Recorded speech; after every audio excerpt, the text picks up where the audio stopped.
Welcome to the Recruiter Startup Podcast. My name's Dualta, and in this podcast series, I will be speaking to investors, advisors, entrepreneurs, and recruiters who are based all over the world, and we will be discussing how to set up, scale, and operate a world-class recruitment company. Right, so it's Friday, and thank God the week's over. It's been a long one. The winter is really getting at me now, and I am almost 7 weeks sober, so I'm dying for a pint, but I'm going to persevere through the evening and go to my boxing training. But that's enough about me. I have a great guest on today. His name's Ben Nader, and he runs his own research firm, a recruitment firm, and staffing. I think he's doing temp as well, in Seattle. What makes Ben interesting? Well, quite a lot. Good guy. But firstly, he had no recruitment experience, and he set up a Facebook group, and he turned that into a wee recruitment business. And he's getting better at it. He made about 100 grand in his first 6 to 8 months. And we had a bit of a chat about it, and a chat about the industry and how he manages to run a recruitment business having no formal training, and what life's like in Seattle, where he's from, which sounds class, although a bit rainy. And if that's not enough, he's going to launch his own course on how to set up a recruitment business. And we went into that at the end, which, you know, that's pretty impressive to be confident enough to do that from both those things without really having the depth of time spent in the industry. But the first one's worked out for him, so I'm sure the second one will as well. So fair play to him. Good guy, good guest, real fun podcast, and hopefully we'll get a few more on from the Seattle area and the beautiful Pacific Northwest. So really enjoyed that, and we will be back on Monday. Have a great week, everybody. Weekend even. My head's not working. Happy hunting.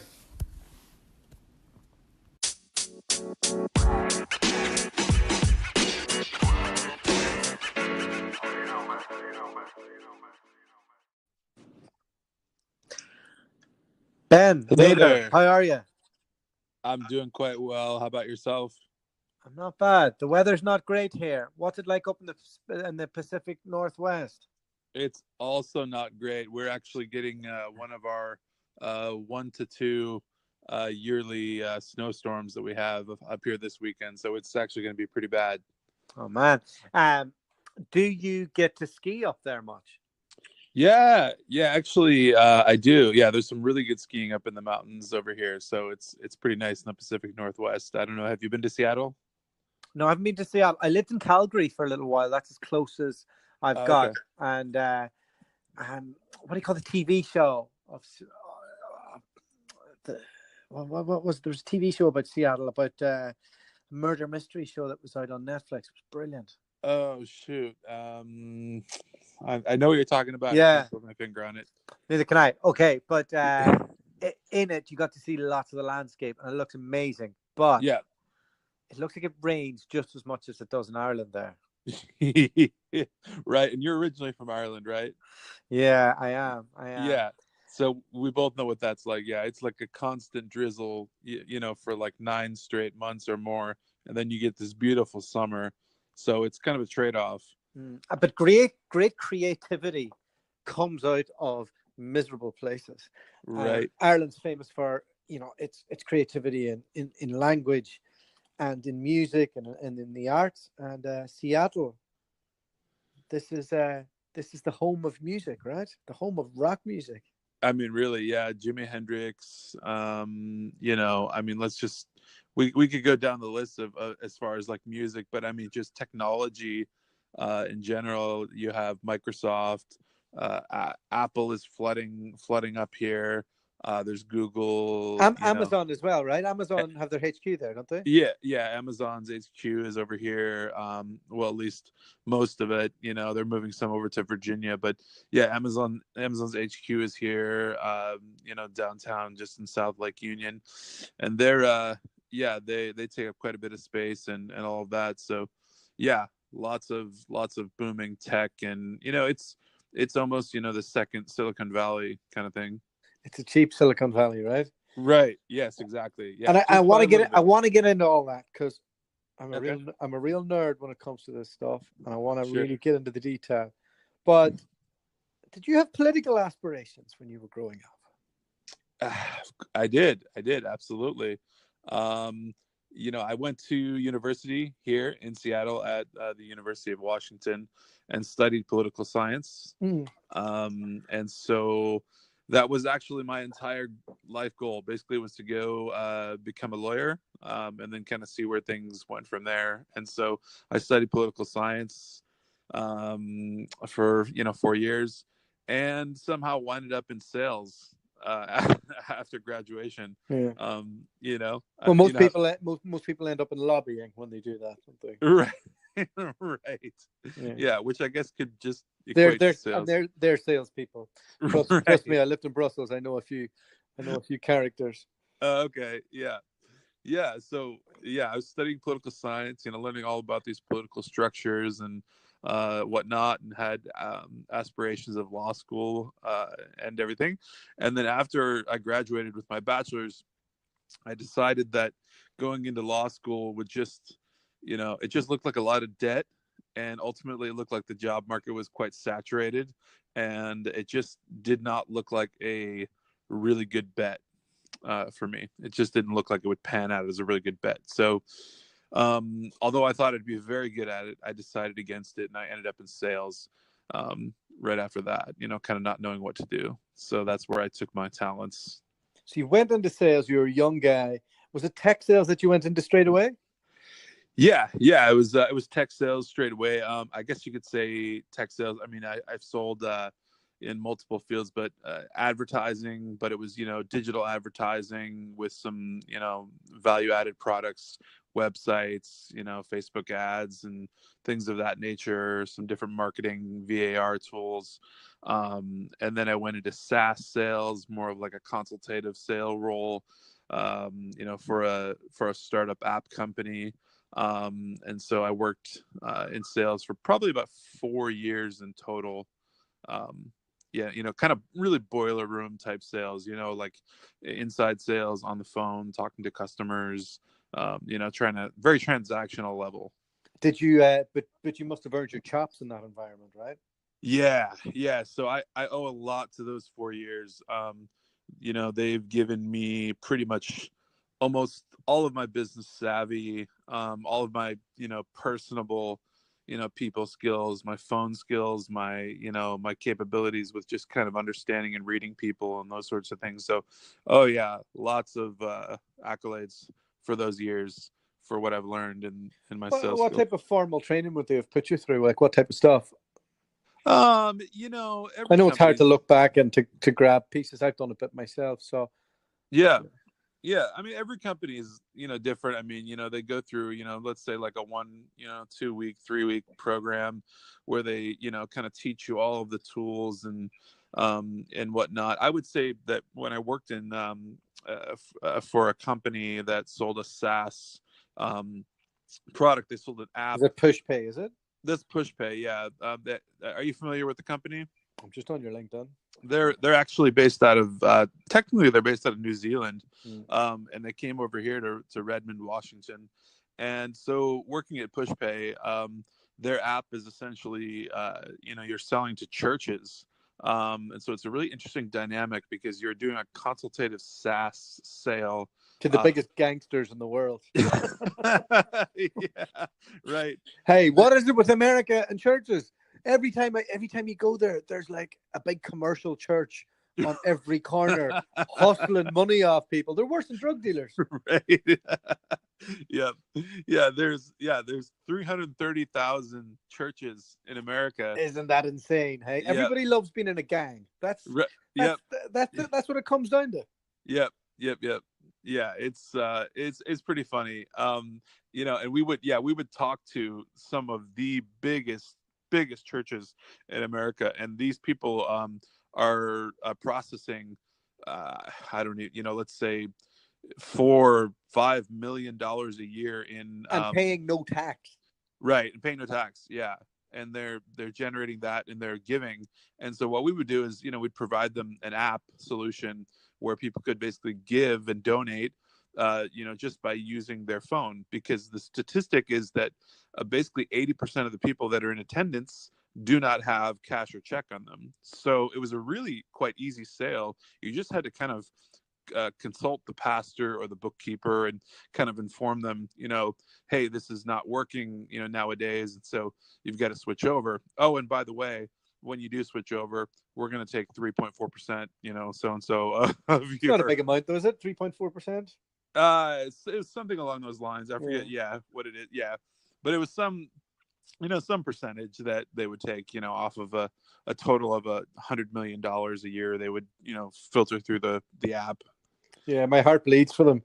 The fintech space is really interesting in America. I know that Atlanta is where most of these companies sit, and Chicago is also a big component. I wasn't aware that Seattle also had its own fintech scene. Yeah, there's definitely a little one. I mean, Seattle is interesting because it's got a little bit of everything. It's so, funny like that. We've got Amazon, we've got Microsoft, obviously these two giants, and then there's all sprinkled in Google and Apple's around there, and then we've got these tinier companies. I don't know if you want to call them tiny, but Dropbox, DocuSign. Yeah, they're not tiny, hey? They're not tiny anymore, but yeah, they've all grown up out of here. Getty Images. Just these random companies, that all sell different types of products and services and whatnot, and mostly it's all technology. But yeah, it's got a little bit of everything, So it's not fintech. It's also just it's general tech, right? Yeah, right. And I suppose the advantage is we're talking 40% lower cost of living than San Francisco. Yeah. Like, I'm not joking. That might be what it is, right? Right. Yeah. That's something what it's like. Yeah. I think I had a buddy who was getting his degree in finance down there, and he told me he basically lived in a closet apartment for about $4,000 a month or so, and I was just wowed, But yeah, it's we're hoping that pricing doesn't creep its way up here. Yeah. Well, who knows? I suppose if it does, then Portland will take off, and then that'll become the next Seattle, right? Yeah, exactly. Right. Yep. Hopefully it's there first, and then we can kind of stay away for a bit. But yeah, no, for now it's kind of nice. We've got a lot of great companies up here, and it's a really, really awesome place to be. But don't tell anybody that. That's a huge secret because there's 1 billion people moving here. As it stands. Don't worry, people can't handle the rain. Right. Exactly. Yep. Yeah, you have to be brought up in the rain to really get it, and to be able to survive it, and that it's right. It's a tough one. It's a tough one. I tell people it's almost poetic, how it's like, you get this drizzle, and yet everyone here is, they're still out and about, and they're all, people doing their exercising, they're running, and everyone still operates, full scale, whether it's raining or shining or whatever. You just have to. My wife fell out with the neighbors the other day. We built a shed at the front, and somebody complained to the council or whatever, and I came home and she said, "We're emigrating. That's it. We're moving to Vancouver." I'm like, "Whoa, hold on a minute." Before I'd known it, she booked in a consultation, which cost me £400 to speak to an immigration lawyer and all of this. So I almost became a neighbor to you last week. Oh my goodness! Wow, how awesome! Yeah, that was incredible. and the one bit that's holding me back from, because that's the easiest place I think that you can emigrate if you're a professional from the UK, because you need a capital of expenditure to set up a recruitment company in the US, probably over 50 grand investment, and that's hard when you're trying to run a business and that. So you need to be pretty serious on scaling if you want to do it. Right. But let's jump into how you got into agency recruitment, because you've done the sales thing. Mm-hmm. what led you into our wonderful world? And did it, was it as usual that somebody just approached you, or did you know something about staffing or recruitment? Yeah. So it was more of the latter. It was more of just my own kind of knowledge and information that I had taken in. So, I guess I'll back up. My whole life, I've always been an entrepreneur. I've always, been into selling things, reselling things for value. Had an eBay store, did Amazon, was constantly flipping things on Craigslist, was constantly trying to come up with, websites or concepts and ideas of different businesses and things like that. So I always knew for sure I definitely wanted to get into business, right? So that was a given. There's people that they always have this entrepreneurship in their blood type thing. So, I think on some of the other podcasts I've listened to, I've heard about you speaking to, like, I don't want to be sitting here in this suit, you know what I mean? Coming in at this time, listening to this person tell me what to do, XYZ. I've got the same exact vibe in my life. And Yeah. so I had always I had always known that. And so how it kind of worked out is a really interesting story. I think my parents thought I was going to be homeless because I didn't like doing what I was told. They didn't see that maybe you might just end up doing your own thing. Well, yeah, that's hilarious, right? Yeah, I mean, it's either be homeless or take your own initiative. Yeah, right? go big or go home. Right. So yeah, so I was working in sales, and after like 4 straight years of sales, I had known a few friends that were in recruiting, and they were working for like Aerotech, Robert Half, the big giants, the big devil companies, right? I do. I worked for one of them. I worked for Right. one for 3 years. Yeah. Yeah. Right. So exactly what I'm talking about, right? They but you've done your own time in devil companies, like in sales. So exactly. Yeah. Right. Yeah. So I was on those, and so I did this funny thing because in sales, there's lots of turnover, right? Yeah. Just lots and lots of turnover. So they were offering everybody like $500 US spiffs for referrals, employee referrals, and so you could bring in somebody and say, hey, here's their resume, check them out, and if they made the cut and if they got hired, you get $500.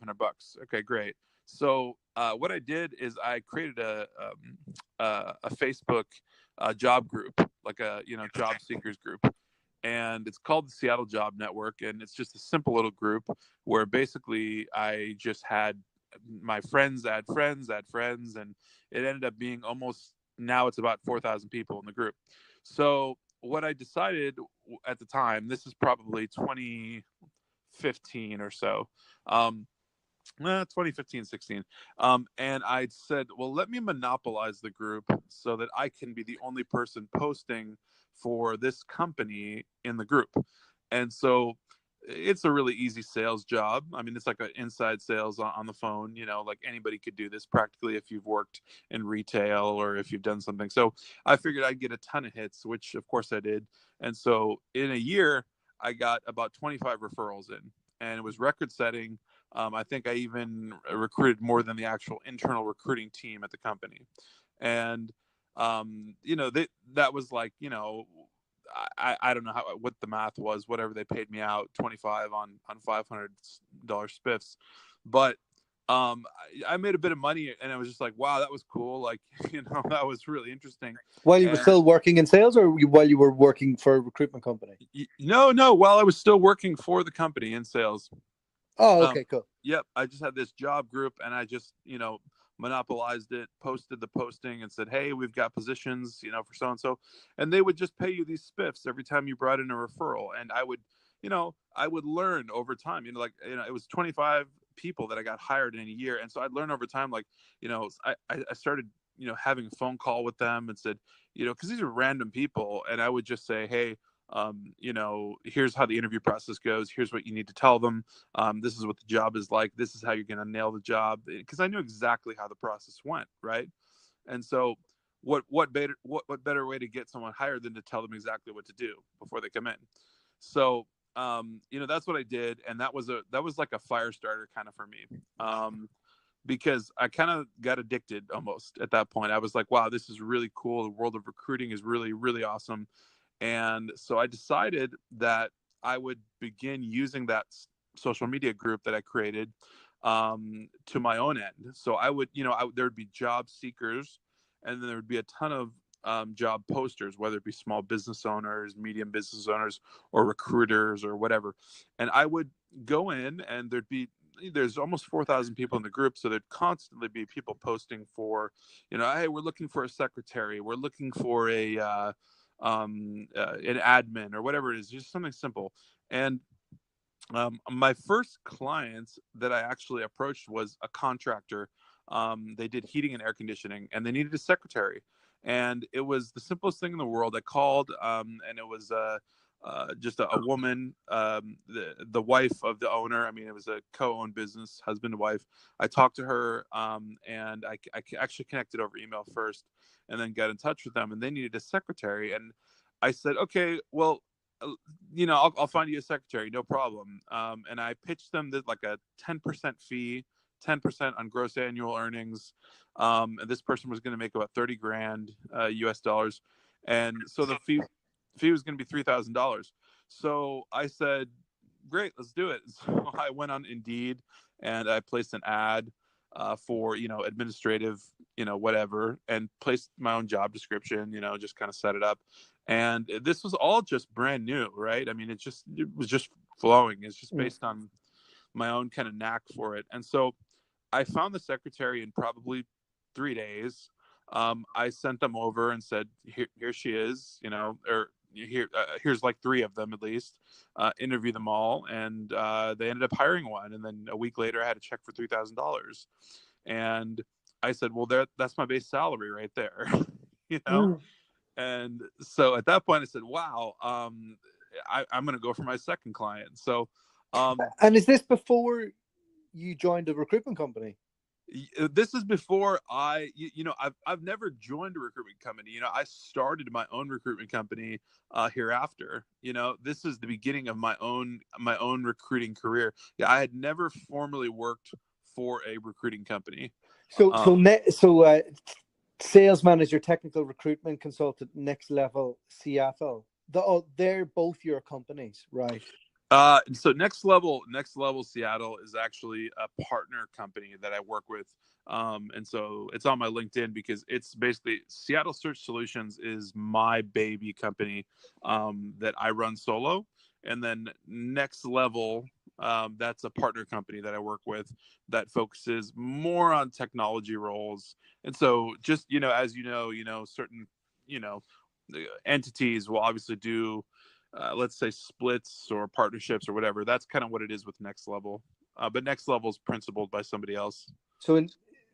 Okay, grand. All right. Yep. I think for anybody listening, what you're trying to say there is either you or another recruitment company or solopreneur brings in the job, and one of you brings in the candidate, and you split the fee, and that's what that is. Yep, exactly. Yep. Okay. Is it you who brings in the candidate on that one? Yeah. Okay.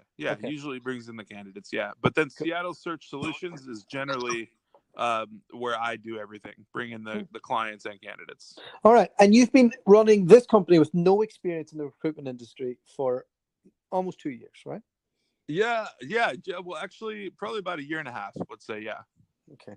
And what was your vision when you started out? So you placed a couple of like random jobs. What did you do to kind of go, okay, how can this is okay, I'm making $3,000 from this. Mm-hmm. How did you go about educating yourself to learning a bit more about running a search firm and figuring out, I don't know, where how you could get to the next phase? Sure. Yeah, I would say that, it's things like just literally the University of YouTube and Google. I mean, absolutely. I mean, I would not, lie to someone and say that I did anything further than literally taking my own initiative to learn from people in Facebook groups. Gotta give a big shout out to my mentor, a guy named Tim Tim Madden, and he's in, you know, the executive hunter and search group or whatever it is, by David Patterson. I'm sure you're in that group. I am Tim Madden. I haven't come across. Oh, okay, got him here. Yep. All right. So what's his story? So, well, he actually left the military, and he formed a search group because he basically found it a difficult transition, you know, between military life back into civilian life, and being able to utilize his skills and translate them back into the civilian world. And then what he did is he started his own search firm.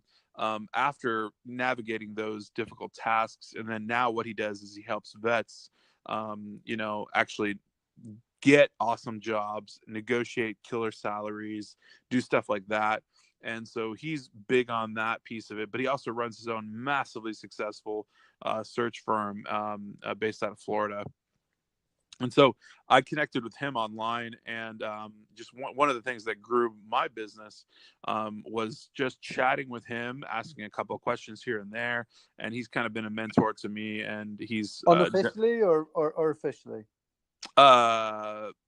Unofficially. Okay, cool. Yeah. Just always curious on that. On that. So what type of stuff did he ask you to help you with your business, and then what advice did he give you? Yeah, he gave me advice on, you know, more like highly important things like internally within the business, right? So let's talk like contracting, or like how to write a contract, right? Like what should be in your contract, what clients should you go after, what are the best, you know, paying clients. What did he say about clients? Like what clients should you go after? What was his advice to you? Yeah, so his advice to me was basically low-hanging fruit.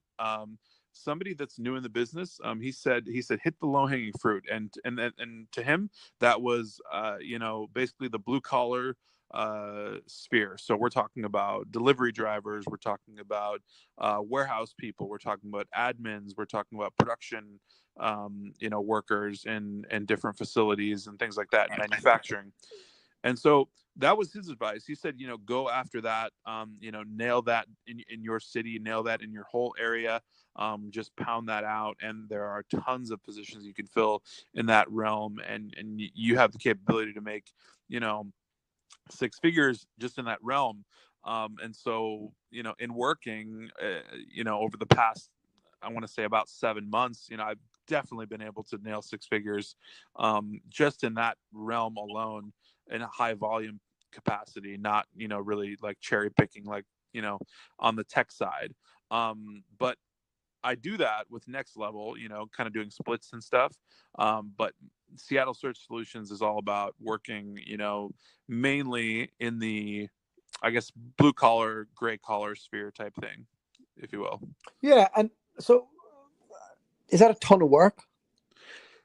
It is. It is a ton of work. It's funny. You know, I got out of what I was doing in sales and things because I wanted the freedom, right?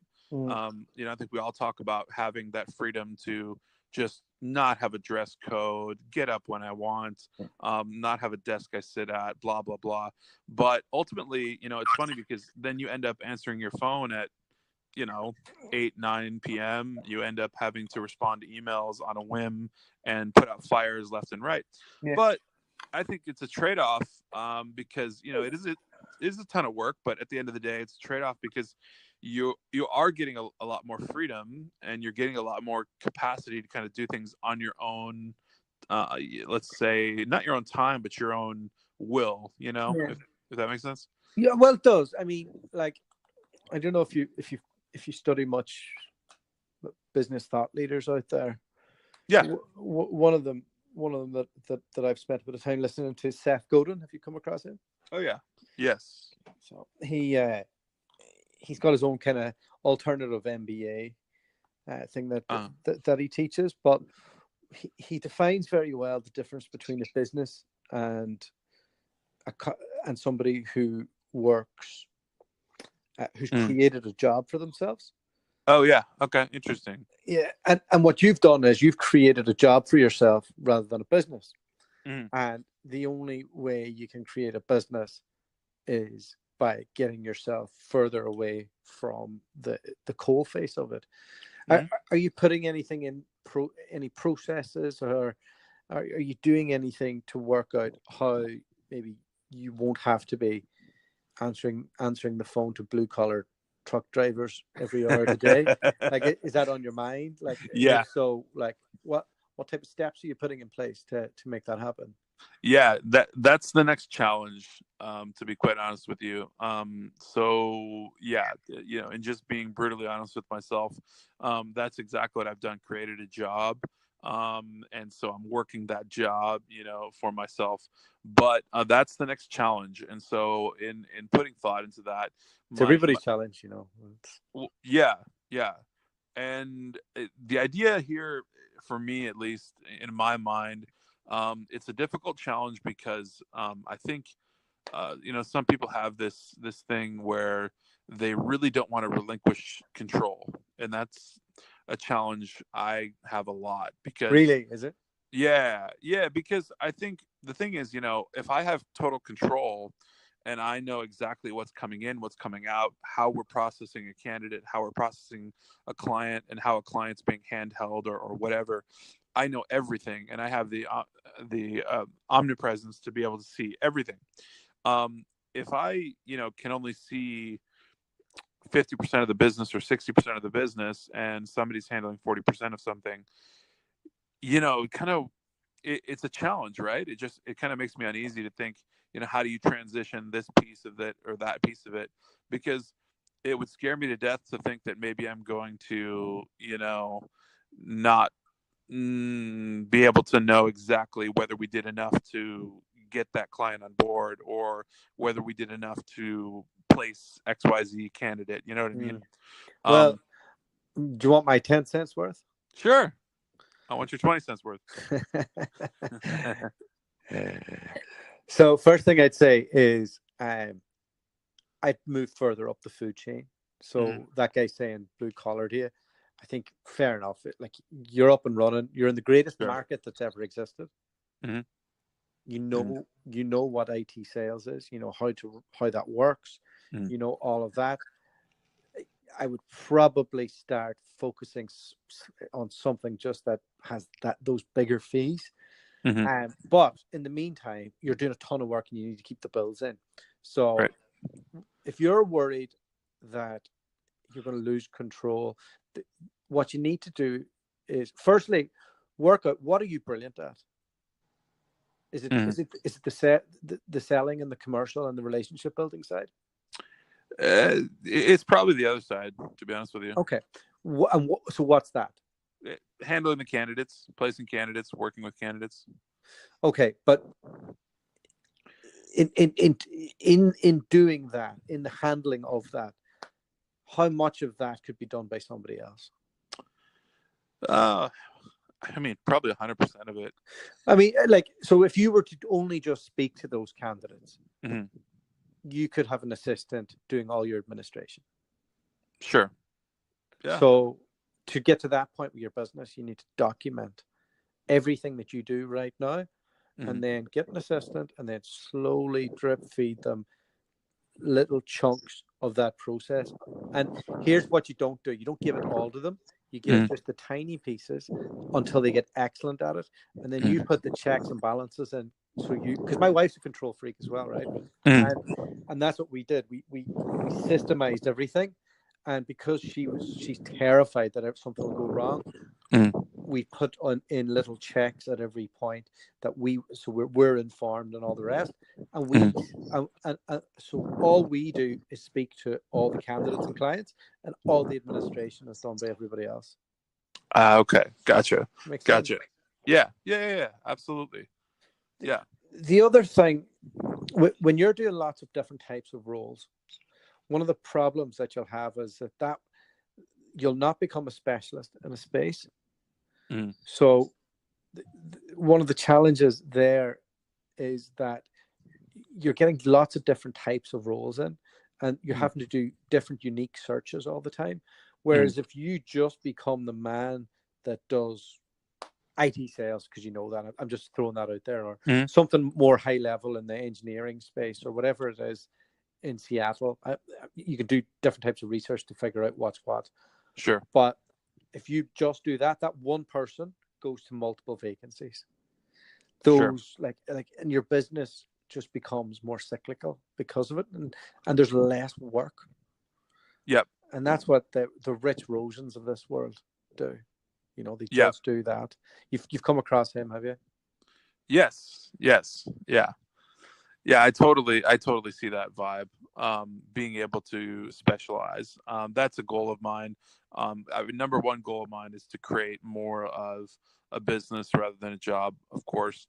And then second goal, like you mentioned, is to kind of specialize. And really what I've been doing is just going at a money grab. You know what I'm saying? Just jumping into recruitment. It's pretty amazing that, like, without any experience, you're up and running and it's going. Like, it just shows anybody can do it. Right. In this market. Right. Yeah. Really crazy. Blew my mind. The second client I had was a $30,000 client, and that was like a 2.5 week deal. I mean, they just needed 10 delivery drivers, 3,000 a pop, and it was just boom, boom, boom. And that was the second client I ever had. And it was just crazy because that was, they didn't know who I was. I didn't know who they were. And, obviously we never met. Everything was virtual. And just the market is absolutely wild, talking about this wave, like since the whole thing's begun. I mean, I don't even know, how long it's been taking for this tsunamis to kind of been like start moving. But, since it has, I'm one of the most unlikeliest people, I guess, to have started an agency, if I really think about it. But I know there's so many more out there like me, just working on this and getting an agency going, because it's just this huge tsunami right now. I feel like really, what makes you think that? I don't know. I really just feel, it could just be me, but you mean in terms of people trying to set up for themselves? Yeah. In terms of people trying to set up for themselves, and the market that we're in right now. As far as unemployment, at least in the U.S. And whatnot. I don't know globally. I don't have a good vision on it. But nowhere's like the U.S. right now. The U.S. is, it's never been like this. Because companies are awash with cash as well. So It's not just that there's low unemployment; there's massive growth as well. Right. Yeah. So it's and Americans are entrepreneurial. One of the things I love about America is that you just be on Facebook one day and you'll go, I'm going to be a search firm owner, and then you make it happen. whereas like your typical British person, I'm Irish, but I live in England, and the typical British person would be like, oh, I need to become a manager first in a recruitment firm, and then I need to run a team, and then I need to be able to train 5 people in from scratch and know how a P&L works, and well, then, and that's the mindset. And then maybe after all those years, I'll go and I'll get funding, and then I'll copy the business that I was in, and I'll tweak it a little bit, and I'll pretend it's kind of different, but it's not really. And that's whereas you're just like balls to the wall. Yeah, right. Whatever. I'm in a Facebook group. Some lads just told me to find a few truck drivers. Here we go. Right. Exactly. I got to take I've balls the size of watermelons. I love it. Yeah, right. I got to take $100,000 to a CPA sometime in the next 2 weeks and say, hey, tell me what to do, man. I don't know what to do. You know what I mean? Yeah. And I can see, and you're a smart dude, right? Because I can see what you're doing with the next level stuff. So that's your entry into being a specialist, isn't it? Yes, and it is. And you're like, and so this is really clever. So if anybody else who's listening to this is wondering, if you're not that great at business development and you think, I just don't want to go out and chase jobs and all the rest, you could join something called the MPA, which is a split partner placement thing where independent recruiters all over the world are members. There's also groups on Facebook that do the same thing, and America's at the top of the market. So everybody's hiring, and then there's loads of people who have client relationships and they can't fill the jobs. And then what you do is you just start filling these jobs for people. You get 50% of it, and over time, you become the expert. You then are able to develop that into other relationships, and you've spotted this. Yep. Yeah, absolutely. I connected with Next Level. It's run by a guy named Shane. His name is Shane Chown. He's been in tech staffing for probably years and years, probably like 4 years plus. And he's a total guru, and he focuses more.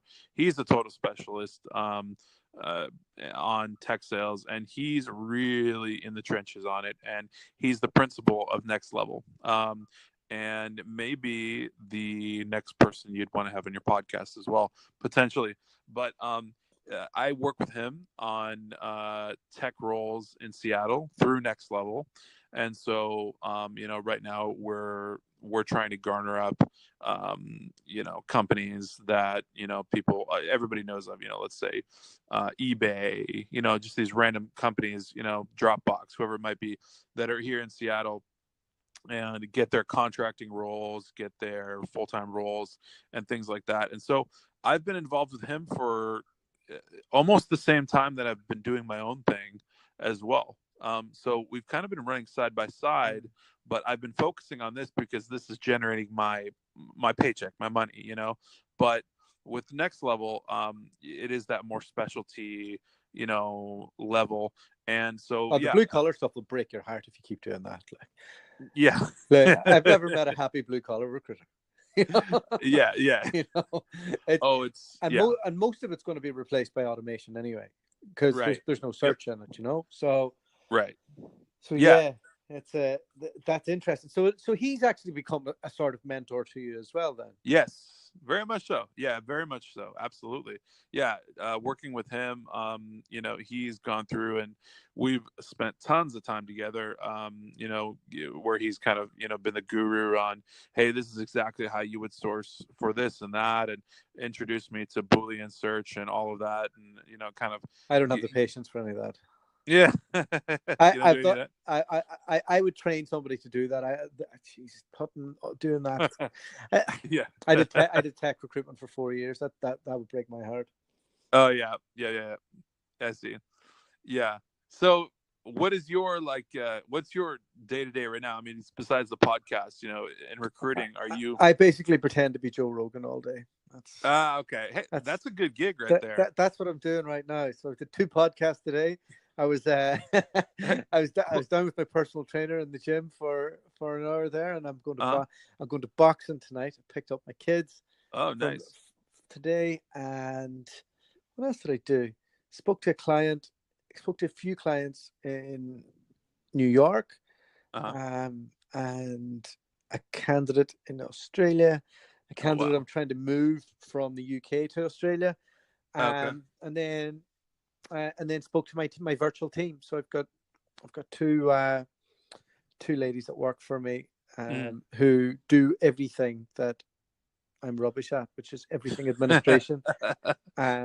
And they free me up to pretend to be Joe Rogan and talk to candidates and clients and do this.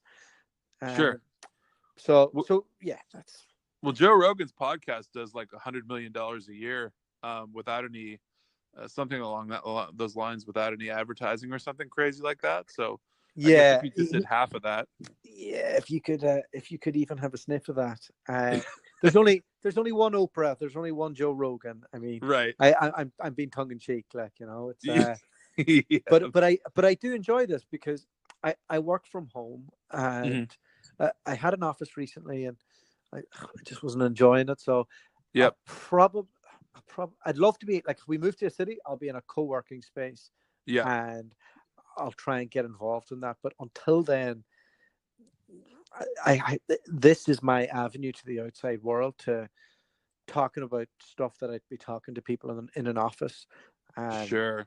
And really grateful for it. And it's been a bit of a wild ride. I'm recording every day now, which is mad. It's so awesome. Yeah, that's so cool. And you've done a bunch of podcasts. I mean, since you started, right? You started however many months ago, was it? Yeah, I'm in the 90s, I think. I think it was about 8 months ago.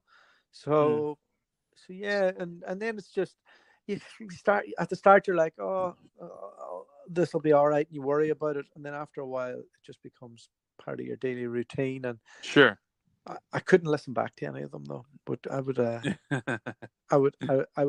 cringe a little bit, Sure. But Yeah. it's been really good, and I was writing an art. I'm rubbish at writing.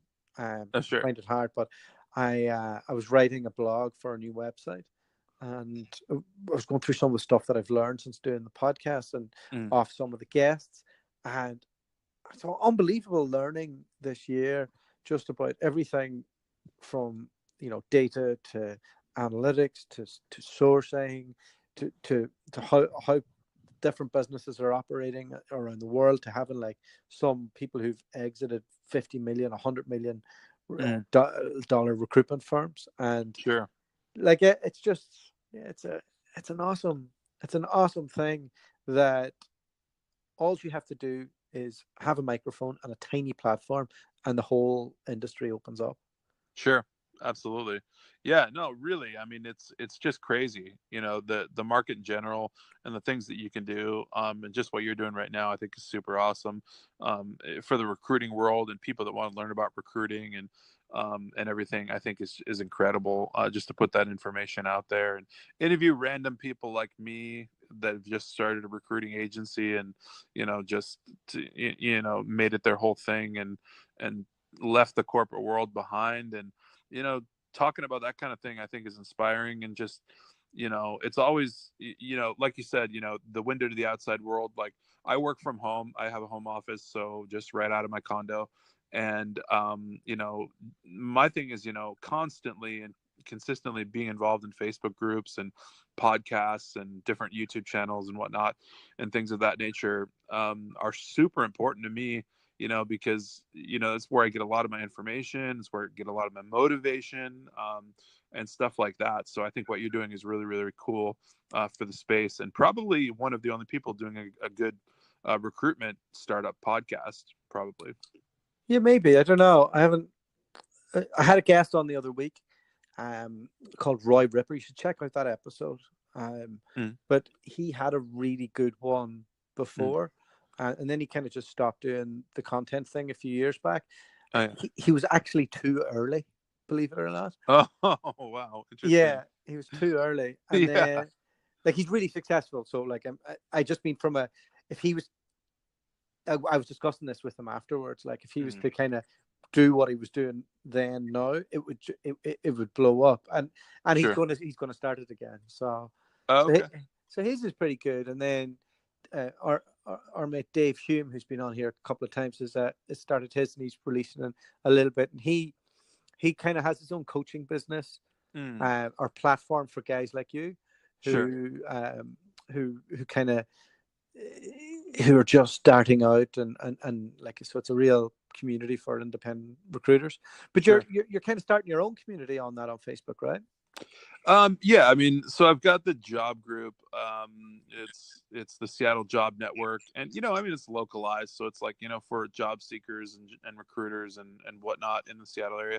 Well, really, Pacific Northwest, it's open to anybody that wants to join it. But I'm doing that, and then I also have a YouTube channel, which is just my name, Ben Nader, and I try to chronicle what I'm doing. I mean, you have the podcast. I'm kind of putting my content on there on the YouTube channel, just to kind of chronicle, like, day to day. Hey, here's what I'm doing. Here's what I did.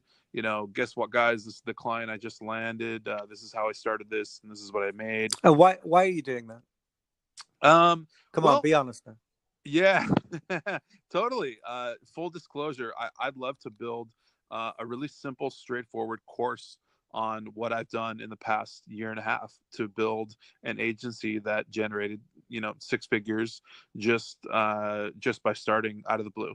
I think it was really cool being able to do that, and I'd love to be able to create a course eventually that would show exactly step by step, a simple basics of what I did that made me that amount of money in that amount of time. And so that's a huge goal of the YouTube channel. And the other goal is just, why not? It's fun. Jump into the course. What? Okay. How far would you say you're off from putting that bit of content together? I would say that's probably 2 months out. Wow, you'll do it in 2 months' time. I'd say so. Yeah.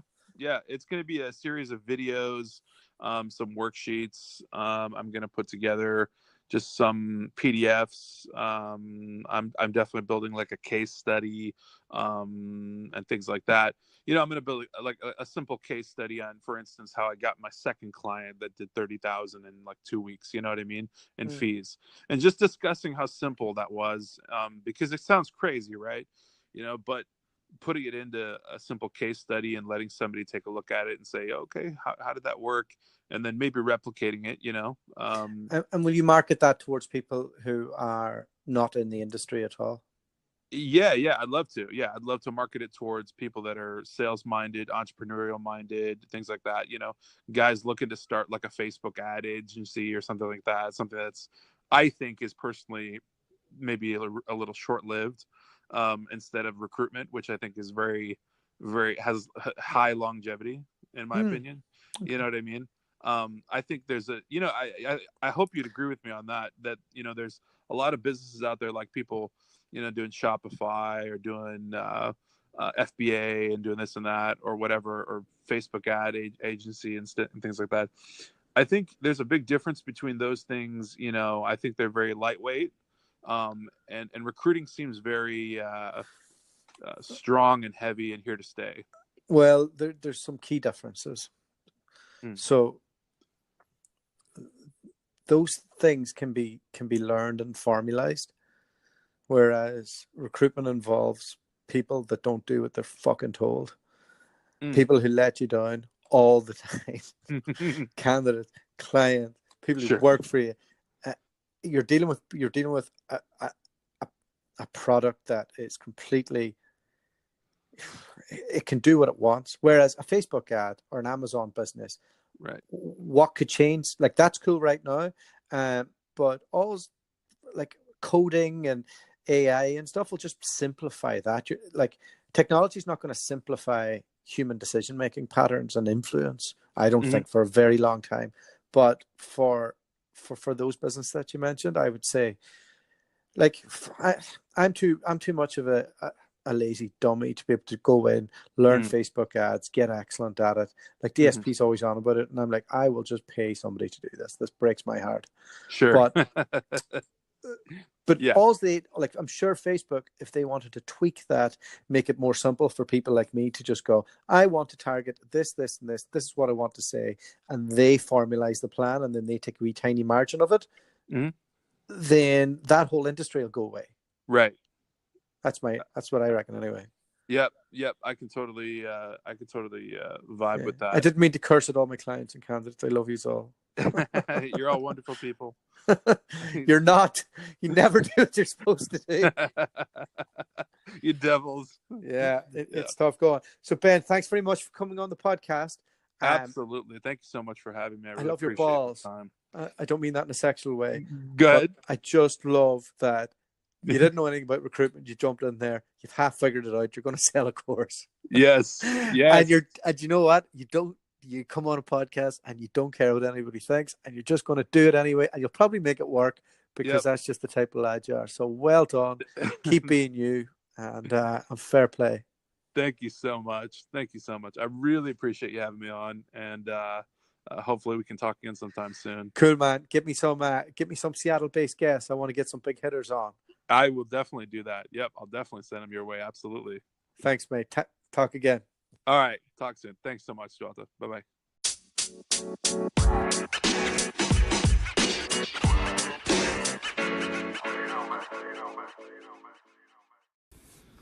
Big thanks to Ben for coming on the podcast.